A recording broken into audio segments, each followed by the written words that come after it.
Noi abbiamo depositato all'inizio, al 9 febbraio, una nuova richiesta di revisione che è completamente diversa rispetto alla revisione che avevamo depositato 2 anni fa, e è una richiesta di revisione basata su 2 motivi fondamentali di carattere molto tecnico-scientifico. Sono 2 prove nuove che abbiamo reperito nel corso di questi anni, rivalutando sia il fascicolo di del dibattimento che di quello della Procura. Il processo a Monica Busetto si rifà. Ora anche la Procura Generale di Venezia ha depositato in tribunale un'istanza di revisione per l'os Mestrina, condannata in via definitiva a 25 anni di carcere per l'omicidio di Lida Taffi Pamio.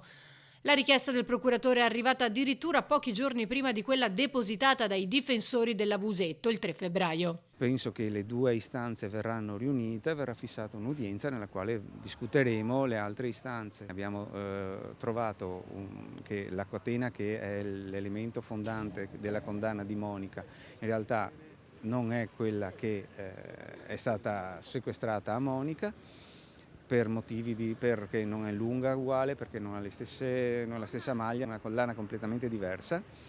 E il secondo si riguarda sulla catena di custodia, sempre di questo reperto, che per i primi 2 esami non ha dato nessun tipo di esito positivo per il tracce DNA, visto che a Padova non avevano trovato nulla, e invece a Roma sono stati trovati 3 picogrammi, cioè una quantità infinitesimale di DNA, che invece è stato ritenuto sufficiente per la condanna.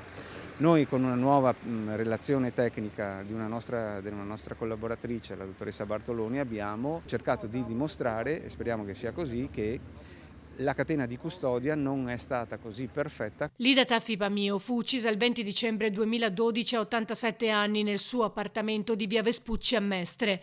La squadra mobile arrestò Monica Busetto, che venne condannata in primo grado, ma 3 anni dopo, nello stesso periodo, venne uccisa Francesca Vianello con modalità analoghe e l'autrice del delitto, Susanna Milli Lazzarini, confessò di essere stata anche lei a uccidere la signora Pamio, entrambe amiche della madre.